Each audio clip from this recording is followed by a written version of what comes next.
자, 아이들이 가장 많이 하는 말이 뭘까 할 때, 엄마 밥 주세요. 엄마 밥 주세요. 아니, 엄마의 얼굴이 음식이라도 되는 것처럼, 그리고 밥을 처음부터 맡겨놓은 것처럼 우리 아이들은 부모에게 먹을 것과 마실 것들을 늘 요구한다는 거죠.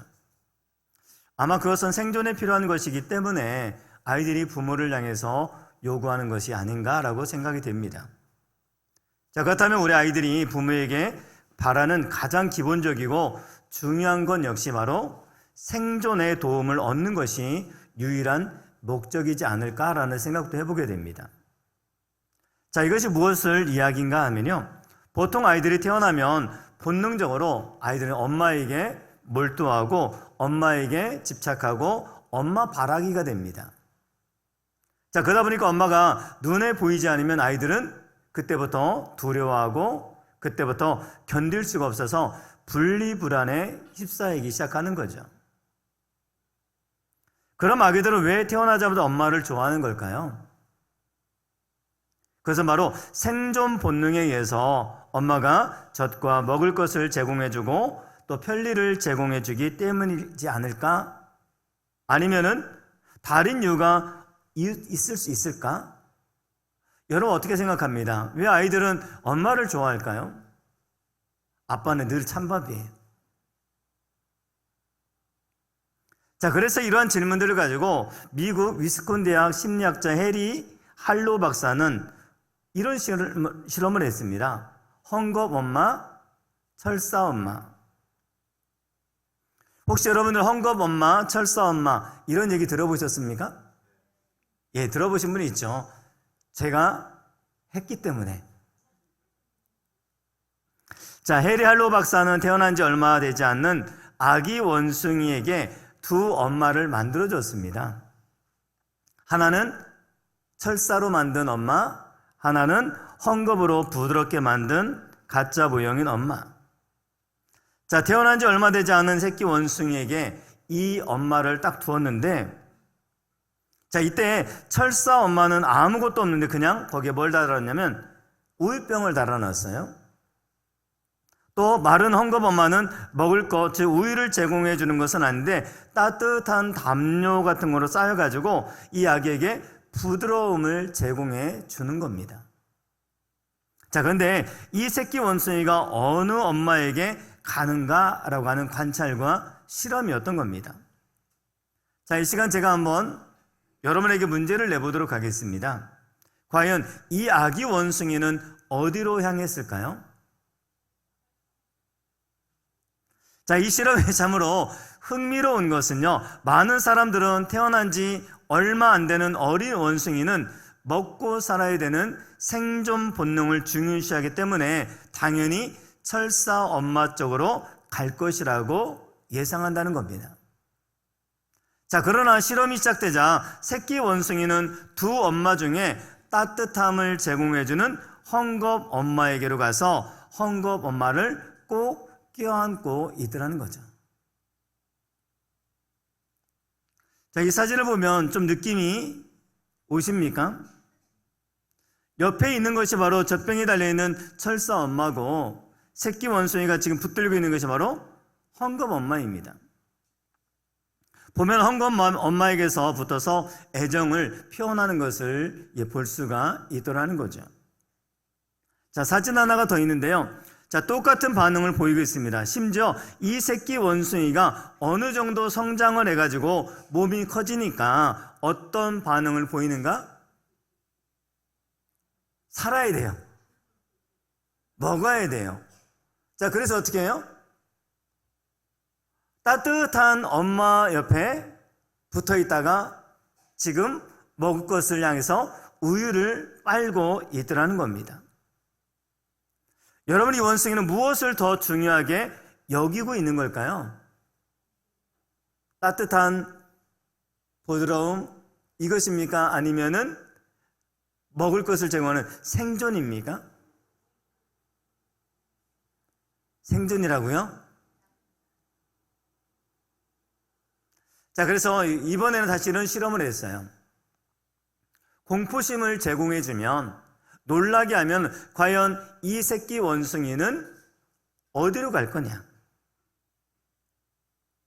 자, 이 공포심을 자극합니다.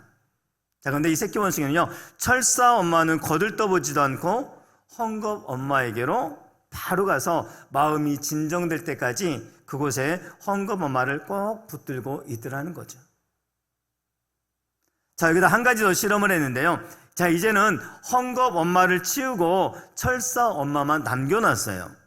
그리고 이제 실험을 이제 놀라게 하는 실험과 자극을 주니까 이 새끼 원숭이가 철사 엄마에게는 달려가지 않고 중간에서 우왕좌왕하면서 어쩔 줄 몰라 하더라는 겁니다. 즉, 생존의 문제를 해결해주고 음식만 준다고 모든 문제가 다 해결해주는 것은 아니더라는 겁니다. 자, 이 실험을 통해서 우리가 알게 되는 것이 무엇인가 하면요, 피부 접촉, 스킨십이 그만큼 중요하다는 거예요. 학자들은 이것을 가리켜서 접촉위안이라는 용어를 사용하고 있습니다. 음식보다는 터치. 다시 말하면요, 우리 부모님들이 자녀들에게 먹여주고 돈을 주고 입혀주고 그것도 중요하지만 관계가 더더욱 중요하다는 거예요. 자, 이 실험을 소개한 김미라 박사는 이런 이야기를 합니다. 대부분의 동물들은 마음의 안정이 필요할 때 피부 접촉을 극대화할 수 있는 행동을 선호하고 피부 접촉을 제공하는 대상과의 만남을 지속하려고 노력한다는 겁니다. 피부 접촉은 그냥 접촉이 아니라 바로 접촉 위안인 것입니다. 우리가 힘들고 어려워 눈물 흘리는 사람을 향해서 우리가 어떻게 합니까? 꼭 껴안아주죠. 뭐라고 하지 않아도 그냥 꼭 껴안아주면은 접촉 위안을 누리게 되는 겁니다. 위안, 즉 마음이 안정될 때까지 새끼 원숭이들은 세상 살아가기 위한 그런 지적, 그런 탐색을 비로소 그때부터 시작할 수 있게 된다는 겁니다. 접촉 위안과 관련해서 학자들은 이런 얘기를 합니다. 헝겊 엄마, 철사 엄마의 실험은 아기들이 엄마를 좋아하는 이유가 배고픔이나 갈증과 같은 생물학적 요구가 아니라 접촉 위안 때문이다. 후속 연구를 통해서 사람의 건강한 정서적, 인지적, 사회적 발달에 접촉 위안이 절대 필요하다는 사실들을 속속히 밝혀내주고 있더라는 겁니다. 자, 이것을 우리가 일반적으로 알 수 있는 거 보면 애들은요, 어디를 좋아합니까? 이불, 옷, 막 뒤집어 써요. 자, 이것은 뭐냐면 아기들은 엄마의 보듬음만으로 만족하지 못하면 스스로 그것을 안정을 채우기 위해서 접촉 위안을 느끼기 위해서 그런 부드러운 타월이나 옷 같은 걸로 머리에 쓰기도 하고 그 안에 들어가 있기도 하더라는 겁니다. 옛날 그 찰리 브라운이라는 만화에 보면은 이 라이너스라고 하는 아이가 있는데 이 아이는 늘 끌고 다니는 게 있어요. 바로 뭐냐면 저게 파란 담요입니다. 파란 담요. 자, 접촉 위안을 누리기 위해서 이 아이는 이 담요를 가지고 있을 때 늘 언제나 위안을 느끼게 되더라는 거죠. 자, 이것은 나이를 먹거나 나이가 어리거나 다 똑같이 여전히 접촉 위안에 대한 갈증들은 누구나가 있더라는 겁니다. 저는 이 실험을 통해서 드는 생각은 하나님을 대하는 사람의 태도도 바로 두 부류로 나뉘어질 수 있겠구나라는 겁니다. 하나님을 접촉 위안으로 삼는 사람이 있고 또 어떤 사람은 하나님을 먹고 사는 문제를 해결해주는, 내 문제를 해결해주는 해결사 정도로 생각하는 분들도 있겠다라는 겁니다. 자, 이곳에 계신 여러분들도 아마 두 부로 나누어질 겁니다. 하나님을 통해서, 관계를 통해서 늘 접촉 위안을 누리는 있는 반면에 어떤 사람은 주시옵소서 안 되면 어떻게 합니까? 주시옵소서 이렇게까지 하면서 내게 무슨 필요를 채워주기를 원하는 분으로, 그런 대상으로 생각하는 분들도 있더라는 거죠. 저는 하나님과 우리의 관계는 인격과 인격, 터치와 터치, 마음과 마음, 교제와 교제, 이런 것들을 통해서 하나님이 우리에게 다가오시기를 원하시는데, 어쩌면 우리는 하나님을 철사 엄마 정도로 여기고 있지 않은가? 정말 하나님은 우리에게 따뜻함으로 다가오시고 헝겊 엄마처럼 다가오시는데, 아니다, 우리는 그것보다 내 먹고 사는 문제를 해결해 줘야지, 이것에 관심을 갖고 있지 않느냐는 겁니다. 특별히 오늘 이 시간에 나온 여러분들은 하나님과의 관계를 통해서, 예배를 통해서 접촉 위안이 경험되는 은혜가 있기를 주님의 이름으로 축원을 드립니다. 늘 드리는 말씀이지만 풍랑이 일어나는 그 바다의 한복판에 주님 없이 제자들끼리 자기들이 그 문제를 해결하다가 절망에 빠지는 상황 있지 않습니까? 우리도 마찬가지잖아요. 내가 그 문제에 대해서 해결하려고 하고 그 문제를 풀어보려고 하지만 해결되지 않는 그런 상황을 만나기도 하더라는 거죠. 자, 그런데 예수님께서는 그 풍랑을 거슬러 오시면서 제자들에게 짠! 내가 네 문제를 해결해 줄게 라고 말하지 않아요. 뭐라고 말씀하십니까? 안심하라, 내니 두려워하지 말라 라고 하면서 먼저 그들에게 접촉 위안으로 다가오신다는 겁니다. 오늘 예배를 통해서 바라는 것은 우리 성도들 개인이 하나님 만나서 하나님과 나 사이에 이 접촉 위안이 생기고 그 위안을 경험함을 통해서 이 험한 세상을 정말 편안한 위안을 누리며 살아가는 은혜가 경험되기를 주님의 이름으로 축원을 드립니다. 자, 오늘 본문에 나오는 말씀은 쉽게 말하면 예수님을 따랐던 제자들이 있었습니다. 자, 그런데 어느 날 예수님이 십자가에 못 박혀 돌아가시는 상황에 처하게 됩니다. 그 옆에 있었던 제자들은 혹시나 불똥이 자기들에게도 튀지 않을까 생각해서 다 도망을 가버립니다. 심지어는 베드로는 나는 주님을 모릅니다라고 3번 부인하고 도망가 버렸던 거죠. 자, 그들이 간 곳은 다름 아닌 옛 생활의 터전이었던 갈릴리 바다입니다. 다시 갈릴리 어부로 되돌아간 거죠. 그리고 그들의 생업의 터전인 갈릴리 바다에 나아가서 그들은 다시 그물을 내립니다. 자, 그런데 그물에 고기 한 마리가 잡혀지지 않는 겁니다. 우리가 잘 아는 대로 베드로는 본래 직업이 어부입니다. 그는 고기 잡는 기술을 잘 알고 있었고요. 그리고 그날 밤 처음으로 그물을 던진 것도 아니었을 겁니다. 그는 밤이면 밤마다 그물을 들고 와서 배에서 그물을 내렸던 그런 경력자였습니다. 자, 그런데 그날은 그물을 던졌는데 고기를 잡았는데 한 마리가 없더라는 거죠. 전문적인 어부가 밤새도록 노력했지만 고기를 한 마리도 잡지 못했다는 것, 그것 자체가 기적 아닙니까? 잔챙이, 피라미라도 한 마리 잡혀야 되는데 성경은 한 마리도 잡지 못했다고 말씀하고 있어요. 그러니 얼마나 허탈하겠습니까? 결실이 없다 보니 심신이 피곤해집니다. 그런데 그때 예수님이 베드로를 찾아오셨고 또한 제자들을 찾아와 주셔서 만나 주셨던 거예요. 밤새도록 수고했으나 고기 한 마리 잡지 못한 제자들에게 찾아오신 주님께서는 이 배 오른편에 그물을 던져라 라고 말씀합니다. 그 말씀에 순종해서 배 오른편에 그물을 던지니까 그때 잡힌 고기의 숫자가 153마리, 153 모나미 볼펜, 그 숫자가 바로 153마리입니다.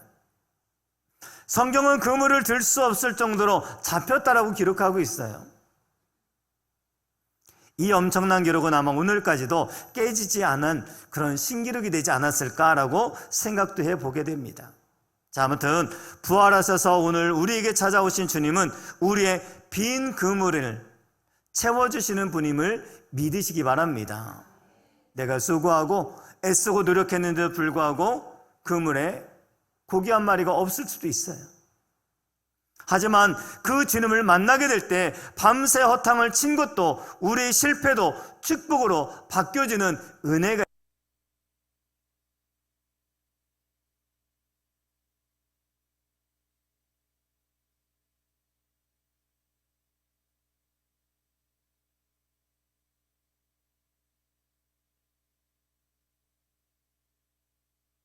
편의 그물을 내려라 라고 하는 말씀에 순종할 때 우리에게도 실패도 아픔도 축복으로 바뀌어지게 될 줄 믿습니다. 전날의 한숨 변하여 내 노래되었다. 자, 여러분이 지금까지 한숨을 쉬는 삶을 살아왔다면 노래하는 인생 되기를 주의 이름으로 축원을 드립니다. 여러분의 슬픔의 눈물이 변하여 기쁨으로 바뀌어지는 은혜가 있기를 주님의 이름으로 축원을 드립니다.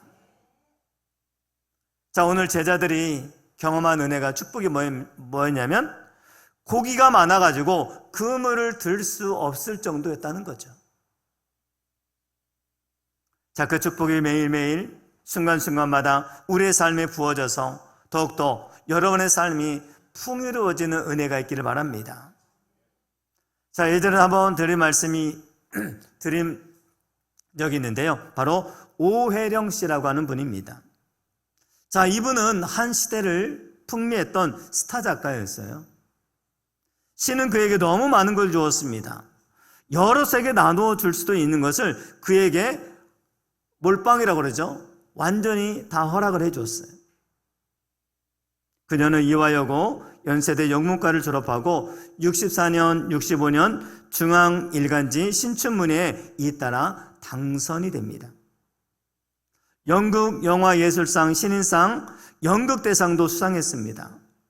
76년엔 36살의 나이로 세계 언론인 작가대회 사무총장에 뽑히기도 했습니다. 그분 스스로가 고백하기를 자기는 너무 잘 나가는 인생이다 보니 하나님 없이도 얼마든지 살 수 있다는 자신감으로 살아왔다고 고백하고 있어요. 그래서 36이라는 젊은 나이에 세계 언론인 작가대회 사무총장에 뽑히는 그런 절정을 누렸는데 하나님은 이분을 사랑하셔서 끝없이 달려가는 그의 인생에 브레이크를 탁 걸어주셨던 겁니다. 그렇게 잘 나가던 그녀는 2년 뒤에 말기암이라는 판정을 맞게 돼요. 수술도 없을 정도로 온몸에 암세포가 다 전이되어 가지고 절망적인 상황 가운데 항암 치료 2번인가 하고 더 이상 안 된다고 해서 그냥 무작정 집으로 돌아오게 됐다고 합니다. 그분의 표현으로 의하면 그 투병 과정에서 부활하신 주님을 만났다는 거예요. 부활하신 주님이 그를 만나 주셨고 그리고 나서 자기 인생이 바뀌게 됐다는 겁니다. 그래서 그분이 쓴 이 책의 제목이 바로 뭐냐면 당신 없는 인생은 빈 그물이오니. 한번 들어보시기 바랍니다. 당신 없는 인생의 호수에 그물을 던지고 물고기가 잡히기를 바랐던 지난 나날들은 죽은 시간이었습니다. 오 주님, 이제 당신께서 그물을 채워주소서. 그러면 저는 비로소 살 것입니다. 인생의 가장자리에 서 계신 부활의 주님, 당신 없이 한평생 수고해 보아야 우리 인생은 빈 그물이옵니다. 전문가였고 최선의 그러한 실력을 가지고 있는 제자들도 그물을 내렸지만 고기 한 마리 잡지 못하는 상황. 우리 인생은 주님을 떠나서는 빈 그물 뿐이더라는 겁니다. 여러분이 부활하신 주님을 영접하고 내면에 하나님과의 관계가 회복이 되고 나서 깨달은 게 뭐냐면요, 하나님 없이 잘 나가던, 하나님 없이 영광을 누리던, 하나님 없이 성공가도를 달리던 그 모든 것들이 영안을 열고 보니까 다 빈 그물 뿐이더라는 겁니다. 자, 이 모든 게 허상이더라는 거예요. 그래서 그녀가 쓴 책의 제목이 바로 당신 없는 인생은 빈 그물입니다 라는 거예요. 저는 오늘 오혜령 씨가 그렇게 깨달은 것처럼 많은 우리 성도님들이 그리고 이곳에 나와서 처음 예배를 드리는 여러분들 가운데서 하나님 없는 성공, 하나님 없는 삶, 하나님 없는 물질적인 부유함, 이게 다 허상인 것을 깨닫고 당신 없는 인생은 빈 그물 이오니 이 깨달음과 이 자각이 있게 되기를 주님의 이름으로 부탁을 드립니다. 지금 예수님의 제자들은 주님과 상관없이 살려고 했다는 거예요. 그래서 제자들 밤새도록 허탕을 칠 수밖에 없었던 겁니다. 주님 없는 일, 주님 없는 그물질은 빈 그물 뿐이더라는 거죠. 만일 주님이 그 밤에 주님과 상관없이 그물을 내렸는데 많은 고기를 잡았더라면 그들은 더 이상 주님과 관계 맺지 않았을 겁니다. 주님의 제자는 주님 없이는 아무것도 할 수 없어요. 그래서 성경이 이렇게 이야기합니다. 나는 포도나무요 너희는 가지라. 그가 내 안에 내가 그 안에 거하면 사람이 열매를 많이 맺나니 나를 떠나서는 너희가 아무것도 할 수 없습니다. 주님 없이 그들이 밤새도록 허탕을 친 것은 당연했습니다. 그리고 주님께서 그들에게 찾아오셨고, 그리고 베드로와 제자들은 가장 중요한 것은 먹고 사는 것이 아니라 주님임을 다시 깨닫게 될 거예요. 그들의 인생 안에 철사 엄마가 중요한 것이 아니라 헝겊 엄마 대신 예수님이 중요하다는 사실을 비로소 그들은 깨달게 됐던 겁니다. 오늘 여러분들은 혹 주님 없이 밤새워 그물을 던지고 계시지는 않았습니까? 그럴수록 우리의 삶은 곤고해질 뿐이라는 거죠. 열심히 노력해도 불안하고 분노와 짜증이 치밀어 오르는 것은 무엇 때문이라고 생각하십니까? 물고기 잡는 것 자체는요, 나쁜 게 아닙니다. 일이나 공부하는 것 자체도 결코 나쁜 게 아닙니다. 주님 없이 일하는 거, 주님 없이 공부하는 거, 주님 없이 성공하는 거, 주님 없이 잘 나가는 거, 이것이 바로 잘못된 거라는 거예요. 제자들은 주님 없이 밤새도록 그물을 던졌지만 허탕을 치고 말았던 겁니다. 그곳에 뭐가 빠져 있는 거예요? 주님이 빠져 있는 겁니다. 오늘 우리가 주님 없이 하는 모든 것이 이처럼 헛되다는 것을 기억하시기 바랍니다. 내 마음대로 세상 방식대로 힘을 다해 노력했지만 왜 실패합니까? 주님이 빠져 있기 때문 아닙니까?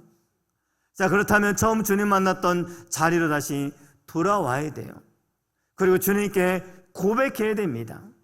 주님 없이 힘을 다해 노력했지만 얻은 것이 없습니다. 그 여러분들도 주님의 음성을 들으십시오.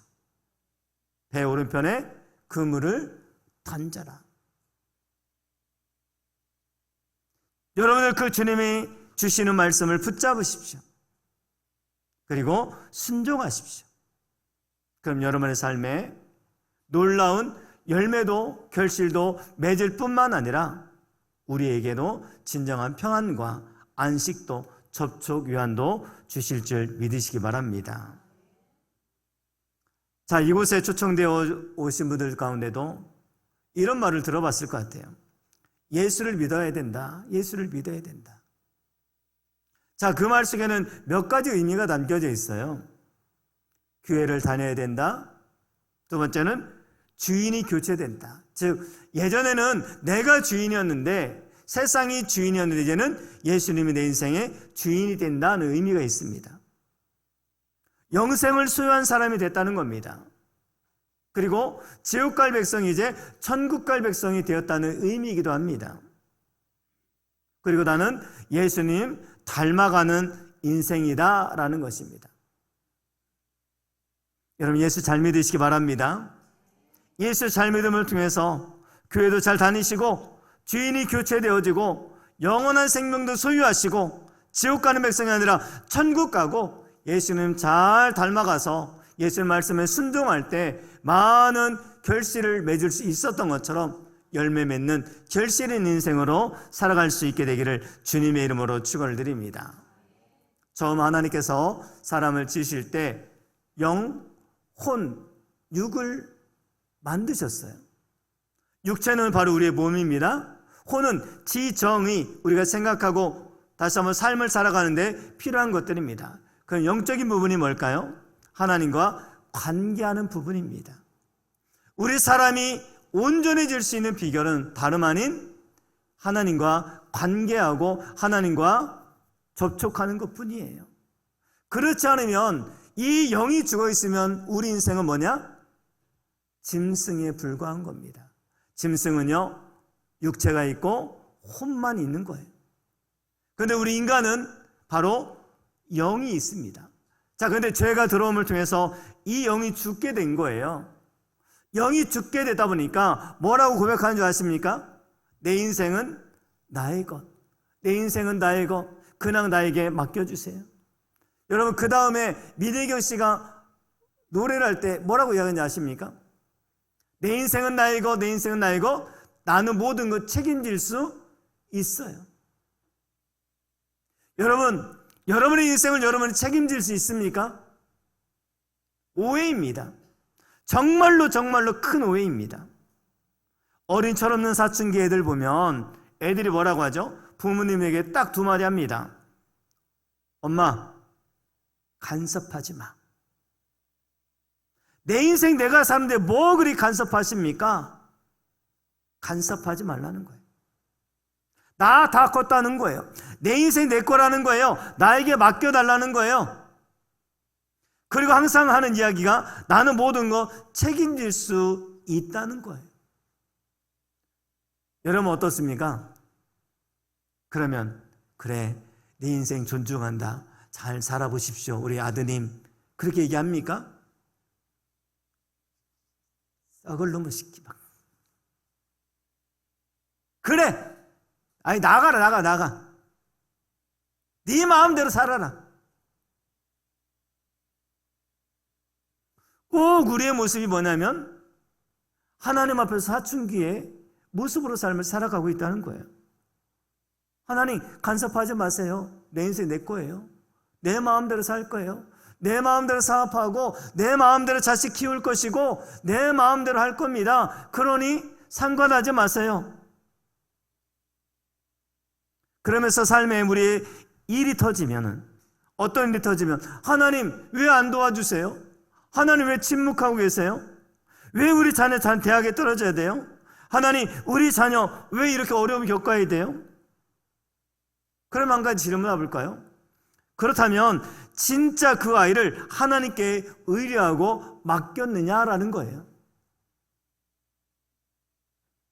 내 가정의 주인이 내가 호주가 되어가지고 다스리고 내 하고 싶은 대로 하고 세상의 논리대로 하고 하는데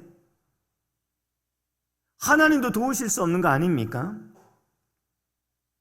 그러면 그 자녀가 정말로 우리 자녀들이 우리 부모님들의 보호와 도움을 얻기 위해서는 어떻게 합니까? 부모님의 영향력 아래로 들어오는 거예요. 부모님의 도움을 구하는 거예요. 우리도 마찬가지입니다. 하나님을 인정하고, 왜 하나님 안 도와주십니까? 왜 하나님 나를 버리십니까? 왜 어려운 일을 겪게 하십니까? 라고 말하기 이전에 먼저 우리가 하나님의 주권, 하나님의 주인 되심을 인정하는 것으로 먼저 들어와야 된다는 거예요. 저는 여러분들이 하나님의 주권으로 하나님의 주인 되심을 인정하는 자리로 돌아올 수 있게 되기 바랍니다. 과연 그러면 여러분 안에 하나님이 계시느냐? 이게 중요한 거 아닐까요? 예수님이 이 땅에 왜 오셨느냐? 성경은 이렇게 이야기하더라고요. 첫 번째는 나를 구원하기 위해서 오셨다. 자, 그러면 몇 점이냐? 50점입니다.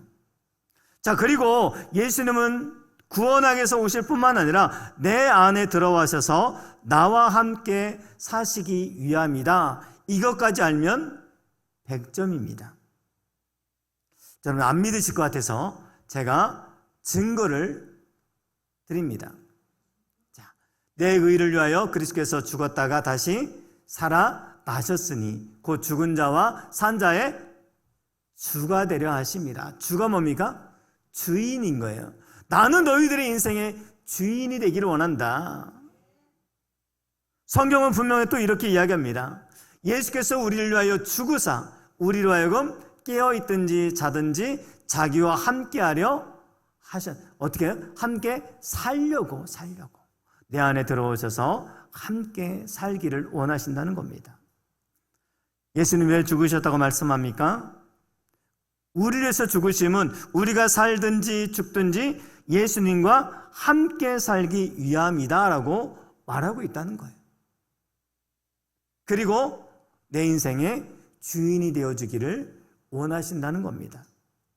우리 너무나 오랫동안 예수님이 이 땅에 오신 것은 그저 죄에 빠진 우리를 건져주시는 구세주로만 알고 있다는 거예요.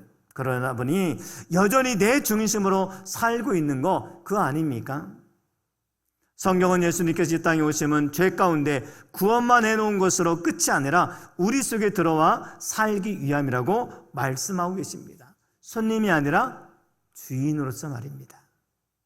오늘 그 주님이 여러분의 마음에 주인이 되어 주셨으면 좋겠습니다.